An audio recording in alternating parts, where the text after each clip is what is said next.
इस वीडियो में हम बात करेंगे एम्फाइसीमा में क्या इलाज दिया जा सकता है, फिजियोथेरेपी ट्रीटमेंट क्या है, ब्रीथिंग एक्सरसाइजेस क्या आप कर सकते हैं और आप इसका घर पे कैसे ध्यान रख सकते हैं। तो एम्फाइसीमा का एक प्रॉपर ट्रीटमेंट तो नहीं है जिससे आपका जो डैमेज हो गया है, जितना लंग्स वो ठीक हो सके, वो रिपेयर हो सके। पर हाँ, आप स्मोकिंग छोड़ के और अच्छी जगह पे बिना पोल्यूशन वाले एरिया पे रह के इसको थोड़ा बहुत ठीक कर सकते हो। यानी ये दिक्कत सिवियर ना हो या वर्स नहीं हो, उसको आप रोक सकते हैं। तो इसके ट्रीटमेंट के बारे में हम बात करते हैं, ताकि जो आपको दिक्कत हो रही है सांस लेने में और जो आपको ब्रीथिंग जो भी प्रॉब्लम हो रही है, बार बार रेस्पिरेटरी इन्फेक्शन हो रहा है, चेस्ट में टाइटनेस हो रहा है, थकावट महसूस हो रही है, वो सब लक्षण आप ठीक कर सकते हैं। यानी एम्फाइसीमा में जो भी लक्षण है उसको आप ठीक कर सकते हैं। तो इसके ट्रीटमेंट में है इनहेल ब्रोंकोडायलेटर मेडिकेशंस। ये ब्रोंकोडायलेटर्स एक तरह के इनहेलर्स है, जिससे आपको जो सांस लेने में दिक्कत आ रही है, जो ब्रीथिंग प्रॉब्लम आ रही है, वो ठीक हो सकता है। लॉन्ग एक्टिंग इनहेलर्स है, वो आपको इनहेलर्स यूज करने एक बार या दो बार दिन में। उसके अलावा शॉर्ट एक्टिंग इनहेलर्स है, वो आपको हर 4 से 6 घंटे के बीच में यूज करने हैं। तो ये डिपेंड करता है आपकी कंडीशन क्या है, तो उस हिसाब से आपको या तो लॉन्ग एक्टिंग इनहेलर्स दिए जाते हैं या फिर शॉर्ट एक्टिंग इनहेलर्स दिए जाते हैं। फिर स्टीरॉइड्स के इंजेक्शंस होते हैं। ये स्टीरॉइड्स एरोसल स्प्रे के फॉर्म में देते हैं आपको। अगर आपको एम्फाइसीमा है, उसके साथ अस्थमा की या ब्रोंकाइटिस की दिक्कत है, तो उनको इनहेल करके स्टीरॉइड्स दिया जाता है, ताकि आपको जो दिक्कत आ रही है वो कम हो सके। फिर एंटीबायोटिक्स दी जाती है। अगर आपको फ्रीक्वेंट रेस्पिरेटरी इंफेक्शन हो रहा है, लंग्स का इंफेक्शन हो रहा है, तो उसमें एंटीबायोटिक्स दी जाती है ताकि इंफेक्शन ना हो। फिर वैक्सीन, फ्लू वैक्सीन लगती है, निमोनिया की वैक्सीन लगती है। आपको 5 से 6 बार साल में लगती है, 5 से 6 बार लगती है हर एक साल, हर 5 से 6 साल के बाद लगता है कि आपको इन्फेक्शन और ये दिक्कत बार बार ना हो, ना दिक्कत आपकी बढ़े। फिर अगर जिनको बहुत ज्यादा ऑक्सीजन की कमी हो रही है, जिनको ऑक्सीजन बिल्कुल ही लेवल कम हो रहा है, तो उनको ऑक्सीजन सप्लाई की जाती है और ऑक्सीमीटर से पता किया जाता है आपके ऑक्सीजन सेचुरेशन, ऑक्सीजन लेवल के बारे में, और फिर आपको ऑक्सीजन दी जाती है नेजल प्रोंग से, ऑक्सीजन मास्क से। फिर सर्जरी, अगर आपकी सिवियर एम्फाइसीमा यानी जो आपका स्टेज है वो बिल्कुल 4 स्टेज है, जिसमें वेरी सिवियर कंडीशन है, उसमें आपकी लंग की सर्जरी होती है। तो 2 तरह की सर्जरी की जाती है, वो डिपेंड करता है आपका उस समय सिचुएशन क्या है, आपकी कंडीशन क्या है। तो एक होती है लंग वॉल्यूम रिडक्शन सर्जरी, इसमें डैमेज्ड लंग टिश्यूज को रिपेयर करते हैं। दूसरी होती है लंग ट्रांसप्लांट, इसमें पूरे ही लंग को, डैमेज लंग को रिप्लेस करके, ट्रांसप्लांट करके अच्छे लंग्स को लगाते हैं। अब पल्मोनरी रिहैबिलिटेशन के बारे में हम बात करते हैं। तो पल्मोनरी रिहैबिलिटेशन जो होता है हमारी फिजियोथेरेपी ट्रीटमेंट का पार्ट है। इसमें ब्रीथिंग एक्सरसाइजेस टेक्निक्स होती है, ताकि जो आपको सांस लेने में दिक्कत आ रही है और एक्सरसाइज करने में जो दिक्कत आ रही है वो ठीक हो सकती है। तो पल्मोनरी रिहैबिलिटेशन ये इम्प्रूव करता है आपकी लाइफ की क्वालिटी की, आपकी लाइफ की क्वालिटी को बढ़ाता है। उसके साथ साथ आपको शॉर्टनेस ऑफ ब्रीथ हो रही है उसको कम करता है, उसको सही करता है। उसके बाद एक्सरसाइज टॉलरेंस की जो कैपेसिटी होती है आपको एक्सरसाइज करने की, वो सही करता है। उसके साथ साथ आप अपनी डेली एक्टिविटी, रोजमर्रा के काम कर सको, उसके लिए मददगार होता है।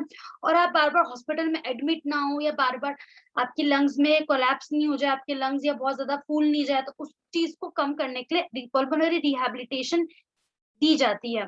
तो बेनिफिट क्या है आपके एक्सरसाइजेस के, रेगुलर अगर एक्सरसाइज करते हैं, जैसे ब्रीथिंग एक्सरसाइज, एरोबिक एक्सरसाइज, तब आपका जो ब्लड का जो सर्कुलेशन है वो अच्छा होता है, यानी आपकी ऑक्सीजन की जो कमी हो रही है वो अच्छी होती है, ऑक्सीजन सही आता है आपकी बॉडी में। उसके साथ आपकी एनर्जी लेवल, एक्टिविटी लेवल जो है वो बढ़ती है, आपका जो पावर है वो बढ़ता है, आपकी जो बीपी कम हो गई वो वापस सही होती है, या बढ़ जाती है तो वो कम हो जाती है, मतलब नॉर्मल होने लगती है। आपकी मांसपेशियां जो कमजोर हो गई वो मजबूत होती है, स्ट्रेंथनिंग होती है आपकी हड्डियों की, मांसपेशियों की। और जो आपके बॉडी में फैट डिपोजिशन हो रहा था, वेट बढ़ रहा था आपका, वो कम होता है। डिप्रेशन, टेंशन कम होता है, आप एनर्जी महसूस करते हैं, आप हेल्दी महसूस करते हैं, फिट महसूस करते हैं, और आपकी नींद अच्छी आती है। और ये स्ट्रेंथन करता है आपके लंग्स को, आपके फेफड़ों को, आपके हार्ट को, आपके पूरे कार्डियोवेस्कुलर सिस्टम को, आपके रेस्पिरेटरी सिस्टम को अच्छा, हेल्दी और स्ट्रेंथनिंग करता है। तो ब्रीथिंग एक्सरसाइजेस हम बताते हैं एम्फाइसीमा के लिए। तो एक्सरसाइजेस आपको डेली करनी है, दिन में 3 से 4 बार। ठीक है, 10-10 बार।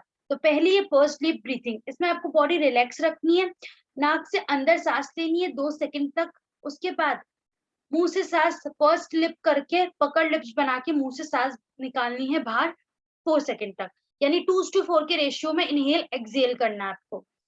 फिर डायफ्रामेटिक ब्रीथिंग, इसमें आप बैठ के भी कर सकते हैं, लेट के भी कर सकते हैं, जैसे आपको कंफर्टेबल लगता है। अगर आप लेटे हुए हो तो दोनों घुटने मोड़ लेना, एक हाथ आप चेस्ट पे रखेंगे और एक हाथ अपने पेट पे रखेंगे, एब्डोमेन पे। फिर आप डीप ब्रीथ करेंगे, धीरे धीरे नाक से अंदर सांस लेंगे, लंबी खींचेंगे, होल्ड करेंगे, फिर पर्स्यू लिप्स करके लिप्स को एकदम पकड़ लिप्स बना के लिप्स को ऐसे बिल्कुल सीटी मारते वैसे बना के मुंह से एक्सहेल करेंगे, बाहर लिखेंगे, यानी नाक से अंदर मुंह से छोड़ेंगे। ये भी आपको 10 बार करनी है। फिर ब्रीथ फोकस टेक्निक, इसमें आप बैठ जाएंगे या फिर लेट जाएंगे, जैसे आपको कंफर्टेबल लगता है, बिल्कुल कंफर्टेबल रिलैक्स पोस्चर में। फिर आपको पहले तो नॉर्मल ब्रीथिंग करनी है, नाक से अंदर सांस लेनी है, मुंह से छोड़ना है, ऐसे 4-5 बार करना। फिर डीप ब्रीथ करनी है, आपको नाक से अंदर सांस लेनी है, होल्ड करना है, डीप ब्रीथ लेके होल्ड करना है 5 से 10 सेकंड तक, फिर मुंह से छोड़ना है। फिर ये 5 बार करनी है, 5-6 बार। उसके बाद आपको प्रैक्टिस करनी है डीप ब्रीथिंग की बार बार, और फिर आपको महसूस करना है कि जब मैं सांस अंदर ले रहा हूँ तो मेरा जो बेली है वो उठ रहा है, जब मैं सांस बाहर निकालूं तो बेली नीचे जा रहा है। फिर आपको अपने बॉडी को माइंड को रिलैक्स करके ब्रीथ पे जो आपकी ब्रीथ है, जो आपकी सांस जो आप ले रहे हो उसको फोकस करते हुए बिल्कुल काम और रिलैक्स होने की प्रैक्टिस करनी है। फिर डीप ब्रीथिंग एक्सरसाइज, इसमें आप कंफर्टेबली बैठ जाएंगे, उसके बाद आप नाक से अंदर सांस खींचेंगे, डीप ब्रीथ लंबी सांस खींचेंगे, आप होल्ड करेंगे 5 सेकंड तक, फिर मुंह से छोड़ेंगे। कोऑर्डिनेटेड ब्रीथिंग, कोऑर्डिनेशन में आपको क्या करना है, अपने मूवमेंट के साथ एक्सरसाइज करते करते आपको ब्रीथिंग एक्सरसाइज करनी है। यानी अगर आप बाइसेप्स कर्ल कर रहे हो, अपने कोनी को मोड़ रहे हो, तो आपको नाक से अंदर सांस लेनी है, और फिर जब आप पीछे कर रहे हो तो ब्रीथ आउट करना है। यानी एक्सरसाइज करते करते आपको एक कोऑर्डिनेशन बनाना है। अगर आप ये एक्सरसाइज भी आप कर सकते हैं, इंसेंटिव रेस्पिरेटरी स्पायरोमेट्री, इसमें आपको स्पायरोमीटर मिल जाएगा मार्केट में, वो आपको लेना है, उसका माउथ पीस आप मुंह में रखेंगे, फिर आपको मुंह से अंदर सांस खींचना है, जो उसमें बॉल्स होती है वो उठेगी, पूरी बॉल उठानी है आपको, तीनों ball red blue orange yellow जो बॉल होती है वो उठानी है, होल्ड करना है आपको एक पॉइंट तक, फिर रिलैक्स, ऐसे 10 बार करना है। फिर उसके बाद स्पैरोमीटर को पूरा उल्टा कर देना, वापस उसके माउथ पीस को माउथ के अंदर रखना है, मुंह के अंदर रखना है, फिर आप एक्सेल करना है, मुंह से सांस बाहर निकालना है। जब स्पैरोमीटर सीधा रहेगा तो मुंह से अंदर सांस खींचोगे, और जब स्पैरोमीटर उल्टा करोगे मुंह से बाहर सांस छोड़ोगे, यानी इनहेल करोगे पहले तो, और बाद में एक्सेल करोगे जब उल्टा होगा। ऐसे दोनों 10-10 बार करना है। फिर active cycle of breathing technique, इसमें आपको ब्रीथिंग कंट्रोल रखनी है अपनी, पहले तो नॉर्मल ब्रीथिंग करनी है आपको, नॉर्मल नाक से अंदर सांस मुंह से छोड़नी है बस। फिर डीप ब्रीथ करनी है, लंबी सांस खींचनी है, होल्ड करना है, फिर ऐसे 5 बार करनी है। फिर उसके बाद जब भी आप मुंह से एक्सेल कर रहे हो तब आपको हफ करते हुए एक्सेल करना है, नॉर्मल नहीं करना है, ना कफ करना है, आपको सिर्फ हफ की आवाज निकाल के एक्सेल करना है। अब प्रिकॉशंस आपको रखने हैं कि आपको एक तो बार बार वायरस के एक्सपोजर में नहीं आना है, अपने हाथों को बार बार अच्छे से धोना है, मुंह पे मास्क लगाना है आपको, सैनिटाइजर लगाना अगर आप, और अवॉइड करना आप ऐसी भीड़ भाड़ जगह पे ना जाए, जहां जहां आप हाथ छू रहे हो वहां आपको सैनिटाइज करना है। आपको दवाई है वो एटलीस्ट 30 दिन तक तो लेनी है, अगर आपको बहुत ज्यादा दिक्कत है तो। उसके बाद आपको अच्छा खान पीन रखना है, ऑक्सीजन की दिक्कत तो ऑक्सीजन सप्लाई लेनी है आपको, और बार बार रेस्पिरेटरी इन्फेक्शन होने से बचाव करना है। फिर आप घर पे इसका कैसे ध्यान रख सकते हैं, एम्फाइसीमा के लक्षणों को आप कम कर सकते हैं, इससे अपनी लाइफ को बढ़ा सकते हैं। तो उसके लिए आपको स्मोकिंग बिल्कुल क्विट करनी है, स्मोकिंग बिल्कुल बंद कर देनी है, स्मोकिंग, एयर पोल्यूशन, ऐसी जगह पे जब पोल्यूशन बहुत ज्यादा उस जगह पे नहीं जाना है। एक्सरसाइज डेली करनी है, ब्रीथिंग एक्सरसाइज डेली करनी, दिन में 3 से 4 बार। अच्छी डाइट लेनी है और ज्यादा से ज्यादा पानी पीना है आपको। और अगर आप ठंडे मौसम में है तो आपको नाक से अंदर सांस लेनी है। उसके बाद आपको diaphragmatic breathing, forced lip breathing, deep breathing तो आपको प्रैक्टिस करते ही रहना है हर 2 से 3 घंटे में। स्मोकिंग बिल्कुल नहीं करनी है, पोल्यूशन वाली जगह पे बिल्कुल नहीं जाना, जहाँ केमिकल बहुत ज्यादा है उस जगह पे नहीं जाना, मास्क पहन के रखना है उस जगह पे अगर जाते हैं तो आप।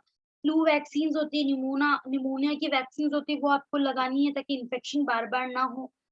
और अवॉइड करने ऐसे इरिटेंट जैसे सिगरेट स्मोक या फिर फ्यूम्स जैसी जगह, स्ट्रॉन्ग जो परफ्यूम्स होते हैं, वार्निश की जो स्मेल आती है, या क्लीनिंग प्रोडक्ट्स जो होते हैं उनके डस्ट, जो पॉलन ग्रेन्स पेड़ पौधों के आसपास पोल्यूशन वाली जगह पे, इन सब जगहों को, इन सब को अवॉइड करना है बिल्कुल, ऐसे एरिया को। Thank you.